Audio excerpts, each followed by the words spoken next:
Good afternoon, all of you. My name is Pankaj Kanpuri. Now we are going to continue our chapter with key features of Indian Constitution. So basically, there are five key features in Indian Constitution. So now we are going to start. First key feature. The name of the first key feature is federalism. This refers to the existence of more than one level of government in the country. In India, we have governments at the state level and at the center. Panchayati Raj is the third tier of the government. The vast number of communities in India meant that a system of government needed to be devised that did not involve only persons sitting in the capital city of New Delhi and making decisions for everyone. Instead, it was important to have another level of government in the states so that decisions could be made for that particular area. While each state in India enjoys autonomy in exercising power on certain issues subject of national concern, require that all of these states follow the laws of the central government. तो federalism में क्या होता है? When there is more than one level of government in a country, it is called federalism. तो federalism से आप बस यही समझिए कि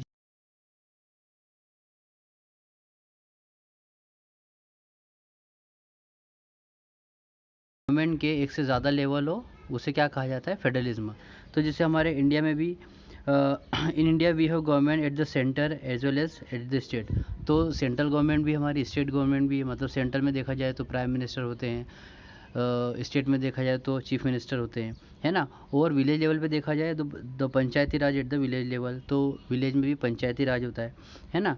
तो ये तीन लेवल होते हैं गवर्नमेंट के हमारे इंडिया में, इसको कहा जाता है federalism.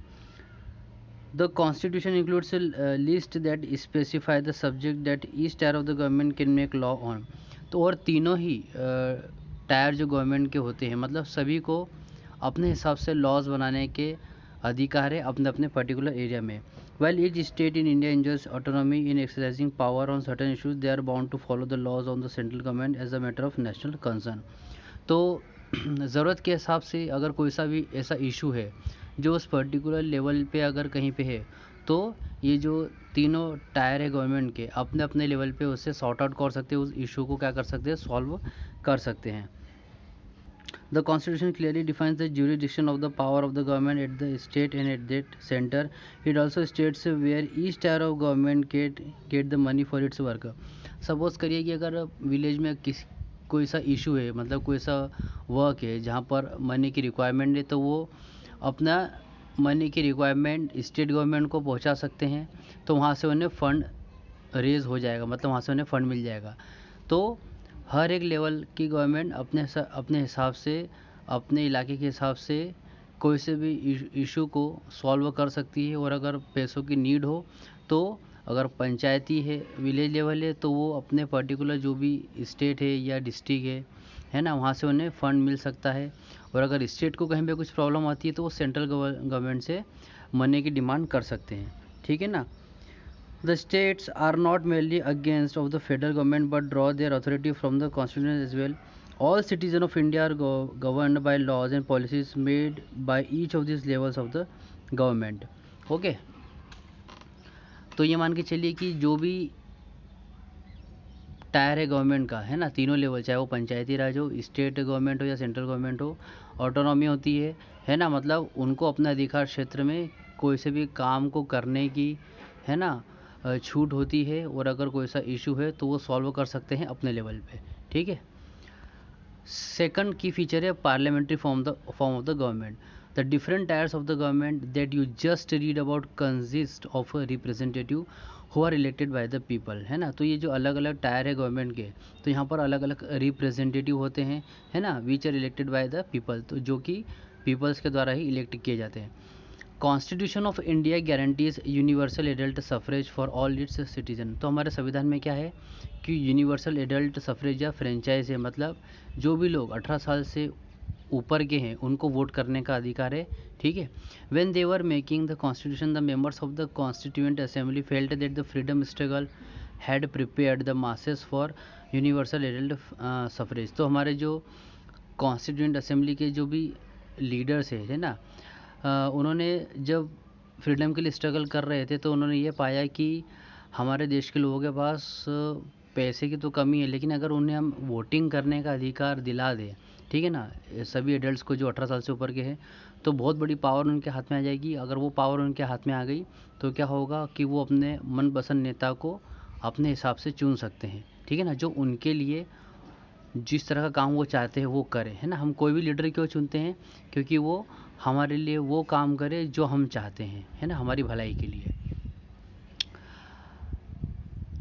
And that this would help encourage a democratic mindset and break the clutches of a traditional caste, class and gender hierarchies। और ये सब इसलिए हुआ यूनिवर्सल एडल्ट फ्रेंचाइज का कि लोग अपने वोटिंग के थ्रू क्यों किसी भी लीडर को इलेक्ट करें, क्योंकि कास्ट, क्लास और जो जेंडर जो हायरार्की हो रही है, मतलब जो परंपरागत तौर पे जो मोनार्की सिस्टम चला आ रहा था एक टाइम पर, है ना, मतलब क्या होता था कि राजा का बेटा होगा, ऑब्वियसली वही राजा बनेगा, है ना, चाहे फिर उनका जस्टिस राइट हो या रॉन्ग हो।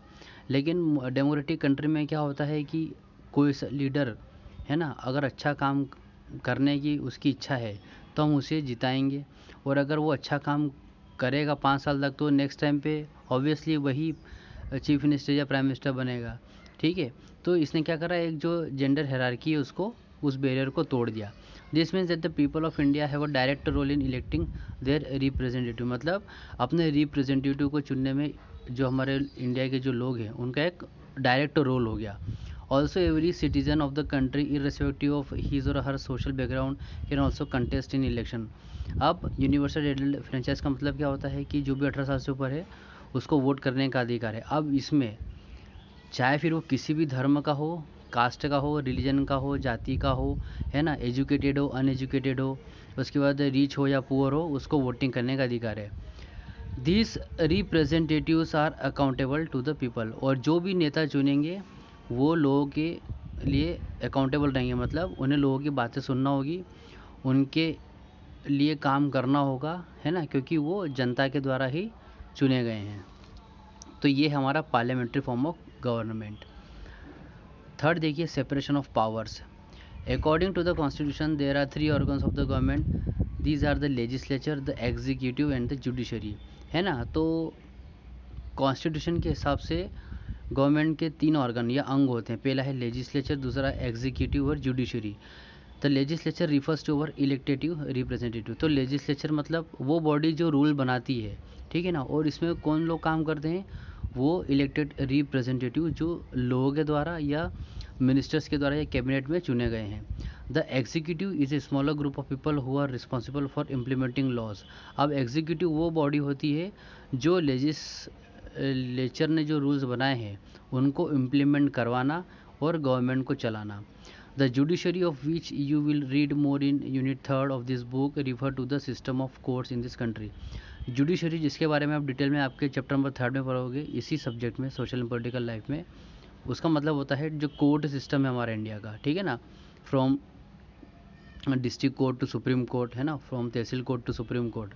तो ये जो पूरा जुडिशरी सिस्टम है ये हमारा 3rd ऑर्गन है। In order to prevent the misuse of power by any one branch of the government, the Constitution says that each of these organs should exercise different power।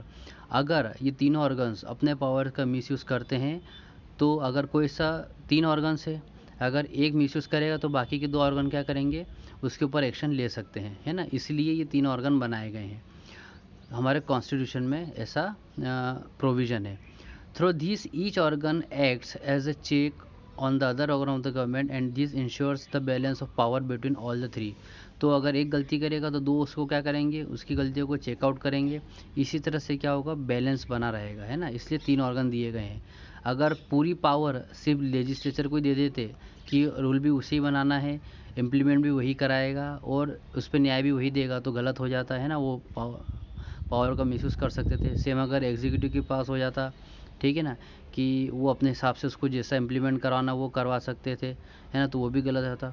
और judiciary में क्या है कि जो कॉन्स्टिट्यूशन के दायरे में जो भी सज़ाएं दी गई हैं, है ना, या जो भी डिसीजंस दिए गए हैं, फाइनल जो भी डिसीजन दिया गया है वो कॉन्स्टिट्यूशन के एक उसकी एक सर्टन बाउंड्रीज है, उससे बाहर कोई भी जज किसी तरह का गलत, है ना, या रॉन्ग डिसीजन नहीं दे सकते, ठीक है ना। और अगर ऐसा होता है इसका मतलब वो अपनी पावर का मिसयूज़ कर रहे हैं।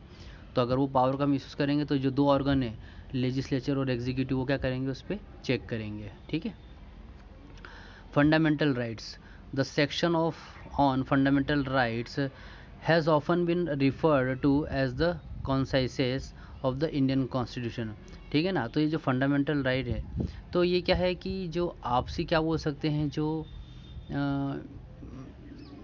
डिस्कशन होता है ना आपस में, जो डिस्कस करके जो फंडामेंटल राइट है ना, तो वो इंडियन कॉन्स्टिट्यूशन का एक अभिन्न अंग है फंडामेंटल राइट, जो भी हमारे कॉन्स्टिट्यूशन असेंबली के जो लीडर थे उनकी आपसी सहमति से बनाए गए हैं। Colonial rule had created a certain suspicion of the state in the minds of the nationalists, and they wanted to ensure that a set of written rights would guard against the misuse of state power in independent India। ठीक है। तो colonial rule मतलब जब Britishers का यहाँ पर rule था, ठीक है ना, तो उन्होंने हमारे जो नेशनलिस्ट थे, या जो बोल सकते हैं हमारे जो नेता थे उस टाइम पर, या जो भी फ्रीडम फाइटर्स थे, या जो भी ऐसे लीडर जो जिन्होंने फ्रीडम के टाइम में जिन्होंने स्ट्रगल के टाइम पे जिन्होंने पार्टिसिपेट किया है, और उसमें से कुछ लीडर अगर कॉन्स्टिट्यूशन असेंबली का हिस्सा रहे हैं, तो उन्हें पता था कि जो एक स्टेट ऑफ माइंड उनका डेवलप हुआ है ड्यूरिंग द ब्रिटिश रूल, ठीक है ना, तो वो क्या करते थे कि उन्हें पता था कि फ्यूचर में कोई भी अथॉरिटी अपने पावर का मिसयूज़ ना कर सके, है ना। तो अगर ऐसा होता है तो वो इंडिपेंडेंट इंडिया के लिए सही नहीं है। तो इंडिपेंडेंट इंडिया में पावर का मिसयूज़ ना हो, उससे बचाने के लिए फंडामेंटल राइट्स को डेवलप किया गया कॉन्स्टिट्यूशन में। Fundamental rights therefore protect citizens against the arbitrary and absolute exercise of power bye the state. तो फंडामेंटल राइट्स बनाए ही गए हैं ताकि कोई भी सिटीजन या नागरिक अगर उसके साथ कोई भी मनमाना बर्ताव करता है, या ऐसा बिहेवियर जो उसको अपने डिग्निटी के अगेंस्ट लगता है ना, या फिर कोई भी अपनी पावर का मिसयूज़ करके उसको डोमिनेट करता है ना, तो इससे बचाने के लिए जो फंडामेंटल राइट्स है बनाए गए हैं, जो हमारे एक किसी भी इंडिविजुअल सिटीजन को या कम्युनिटी को क्या करते हैं, प्रोटेक्ट करके रखते हैं। The constitution thus guarantees the rights of individual against the state as well as against the individual. तो जो हमारा जो कॉन्स्टिट्यूशन है वो हमें ये गारंटी देता है कि फंडामेंटल राइट्स का यूज़ करके कोई भी इंडिविजुअल है ना, अगर पूरा देश उसके साथ अगर कुछ गलत करता है, या उसके साथ कोई सी कम्युनिटी कोई गलत करती है, तो वो अपने फंडामेंटल राइट्स का यूज़ करके अपने आप को सेफगार्ड कर सकता है। अब देखिए, moreover the various minority communities also expressed the need for the constitution to include rights that would protect their group, है ना। अब बहुत सारे कम्युनिटी ऐसी भी थी जो कॉन्स्टिट्यूशन में डिमांड कर रही थी कि उनके ग्रुप को भी प्रोटेक्ट करने के लिए फंडामेंटल राइट्स होने चाहिए। The constitution therefore also guarantees the rights of minority against the majority. तो ऐसी माइनॉरिटी कम्युनिटी जिनको ऐसा लगता था कि अगर इन लोगों की मेजोरिटी ज़्यादा है तो फ्यूचर में हमारे साथ कहीं ना कहीं ये लोग हमें डोमिनेट कर सकते हैं, तो इस तरह के माइनॉरिटीज़ कम्युनिटीज़ को बचाने के लिए भी फंडामेंटल राइट्स काफ़ी बेनिफिशियल हैं। As doctor Ambedkar had said about this fundamental rights, their object is twofold. The first object is that every citizen must be in a position to claim those right, है ना। तो इसके दो पहलू है कि पहला तो ये कि कोई सा भी सिटीजन है ना अपने उन राइट्स को क्लेम करने की पोजीशन में हो, मतलब ये अधिकार भी उसके पास होना चाहिए कि अगर उसके मौलिक अधिकारों का वो यूज़ नहीं कर पा रहा है, तो उन मौलिक अधिकारों को यूज़ करने के लिए भी उनके पास एक कोई ना कोई सी एक क्या होना चाहिए, क्लेम करने की एक पोजीशन होना चाहिए कि वो क्लेम कर सके अपने उन अधिकारों को। And secondly, these rights must be binding upon every authority that has got the power to make laws, है ना। और उन फंडामेंटल जो राइट्स है उसका ये भी है कि वो अथॉरिटी को बाइंड कर रख सके कि वो पर्टिकुलर अथॉरिटी उन फंडामेंटल राइट्स का यूज़ करके एक नया लॉ बना सके, है ना, अगर किसी पर्टिकुलर सिटीज़न या इंडिविजुअल के साथ या ग्रुप के साथ या कम्युनिटी के साथ अगर कुछ गलत हो रहा है, ठीक है ना। अब देखिए यहाँ पर आपको बता दो कि 6 फंडामेंटल, वैसे तो राइट्स बहुत सारे हैं लेकिन बेसिक जो 6 फंडामेंटल राइट्स है वो हमें याद रखने हैं। पहला है right to equality. All persons are equal before the law. This means that all persons shall be equally protected by the laws of the country. मतलब ऐसा पर्सन या सिटीजन अगर उसने क्राइम किया है, फिर चाहे वो अमीर हो या गरीब हो, चाहे पढ़ा लिखा हो या अनपढ़ हो, मेल हो या फीमेल हो, किसी भी रिलीजन से बिलोंग करता हो, किसी भी कास्ट से ही क्यों ना बिलोंग करता हो, अगर उसने क्राइम किया है और अगर वो एक्यूज्ड पाया जाता है तो he is equal before the law, कानून के आगे वो बराबर होगा, सज़ा उसे मिलेगी अगर वो एक्यूज्ड साबित होता है तो। It also states that no citizen can be discriminated against on the basis of their religion, caste और जेंडर, ठीक है।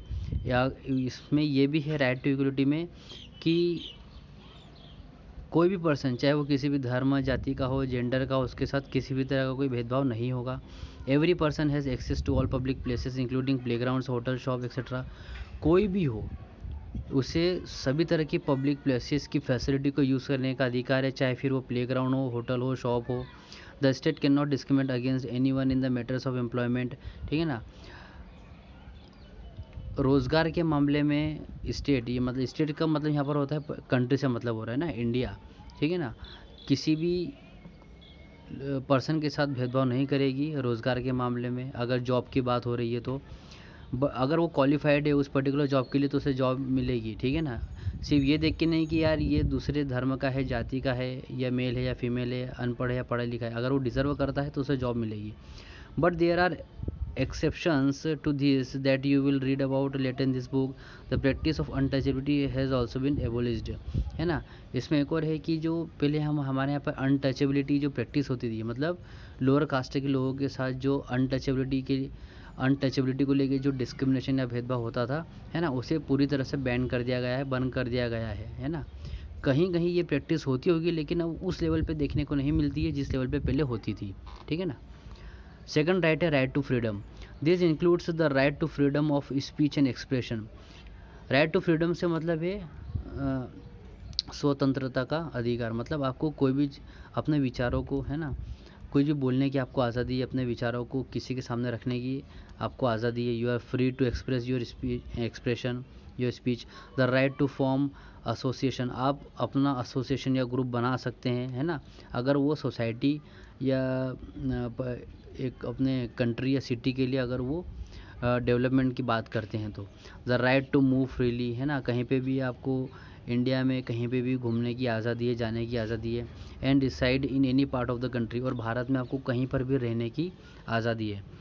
And the right to practise any profession, occupation और बिजनेस, और आपको किसी भी तरह का काम, है ना, बिजनेस करने की पूरी आज़ादी है ना, आपको कोई बाउंडेशन नहीं है। आप जो भी वर्क करना चाहते हो, जो भी बिजनेस करना चाहते हो, आपको पूछने की ज़रूरत नहीं है ना।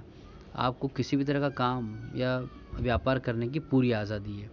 Right against exploitation, the constitution prohibits human trafficking, forced labour and employment of children under 14 years of as.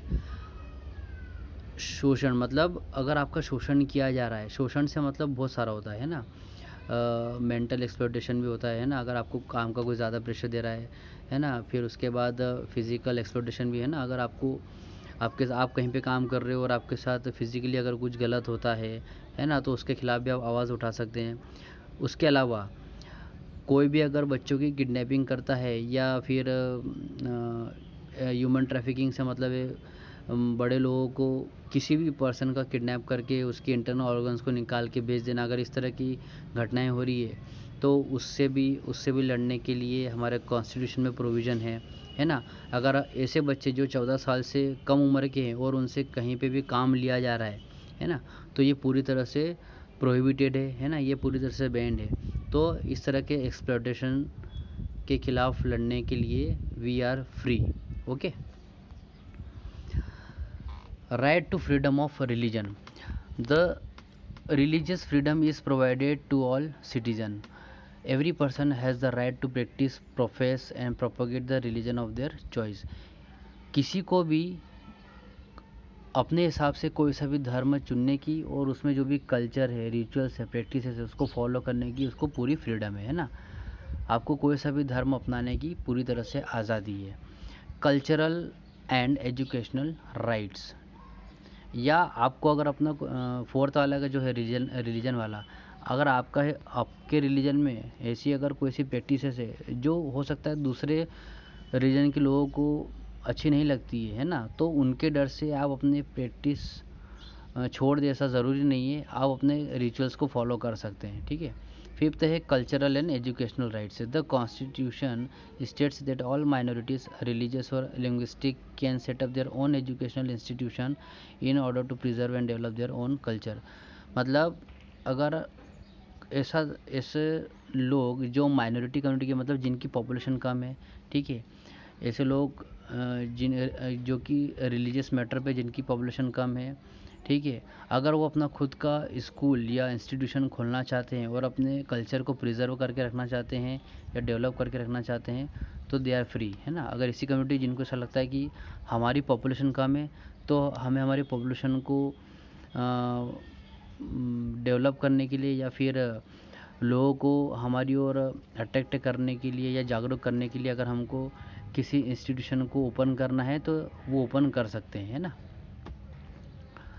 Right to constitutional remedies, this allow citizens to move the court if they believe that any of their fundamental right have been violated by the state, ठीक है।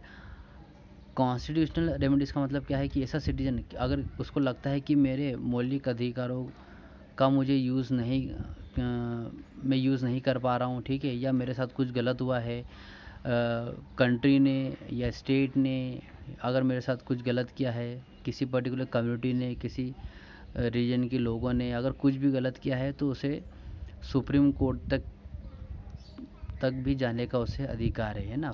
ही can move from district court to supreme court, है ना, क्योंकि ये उसके मौलिक अधिकार है।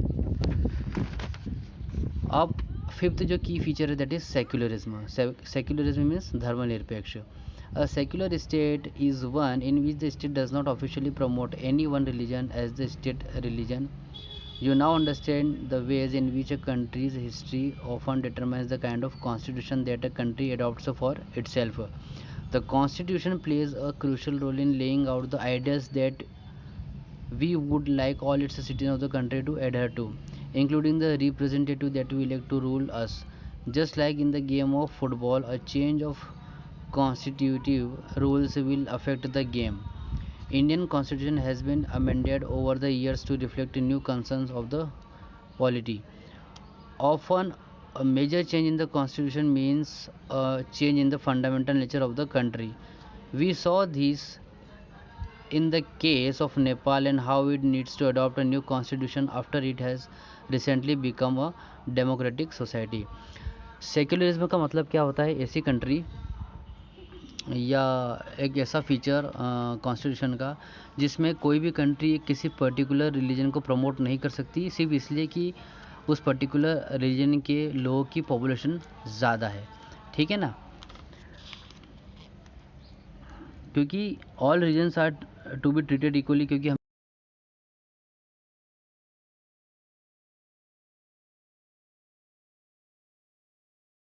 that would like all the citizens of the country to adhere to including the representative that we elect to rule us, है ना।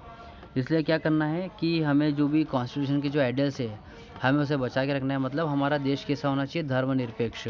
हमें किसी एक रीजन को प्रमोट नहीं करना है, हमें सभी लोगों का, सभी सोसाइटी या कम्युनिटी के लोगों का ध्यान रखना है, ठीक है ना। इससे क्या होगा कि जो कॉन्स्टिट्यूशन का जो आइडियल है, आइडियल मतलब क्या हो सकता है, एक प्रिंसिपल, है ना, इन इट्स मोस्ट एक्सीलेंट फॉर्म, एक ऐसा सिद्धांत जो सभी को बराबर साथ में लेके चले, है ना। एक ऐसा प्रिंसिपल, एक ऐसा सिद्धांत जो सभी लोगों को इक्वलिटी का दर्जा दे, ठीक है। जैसे हमने नेपाल के केस में देखा था कि वहाँ पर कहीं ना कहीं लोगों के साथ गलत हो रहा था क्योंकि वहाँ पर मोनार्की सिस्टम था, इसलिए लोगों ने डेमोक्रेटिक कंट्री की डिमांड करी थी और अपने एक नए कॉन्स्टिट्यूशन की डिमांड करी थी। अब देखिए आर्बिट्ररी मतलब क्या होता है, when nothing is fixed and is instead left to one's judgment or choice. This can be used to refer to rules that are not fixed or decisions that have no basis. Arbitrary का मतलब क्या होता है, it is a situation when nothing is fixed and instead left to one's judgment or choice. मतलब कुछ भी fix नहीं होता है ना, ये किसी एक के जजमेंट या चॉइस पर छोड़ा जाता है। This can be use to refer to rules that are not fixed or decisions that have no basis, है ना। तो आर्बिट्री मतलब क्या होता है, ऐसे रूल्स जो फिक्स नहीं है, मतलब जो चेंज हो सकते हैं, है ना, या किए जा सकते हैं, क्योंकि लोगों को ऐसा लगता है कि यार इसमें एक तरह की मनमानी या ज़बरदस्ती दिखाई दे रही है। ऐसा रूल हम फॉलो नहीं कर सकते जिसमें हमें फोर्सफुली प्रेशराइज़ किया जाए कि आपको ये रूल फॉलो ही करना है। अगर इस तरह की कंडीशन होती है तो वो ज़्यादा टाइम तक इस तरह की चीज़ें नहीं हो पाती, वो रूल को चेंज करना ही पड़ता है ना। तो ऐसे डिसीजन का कोई बेसिस होता ही नहीं है। आइडियल, अ गोल और principle in its most excellent और perfect form. Indian national movement, the Indian national movement emerged in the 19th century India and saw thousands.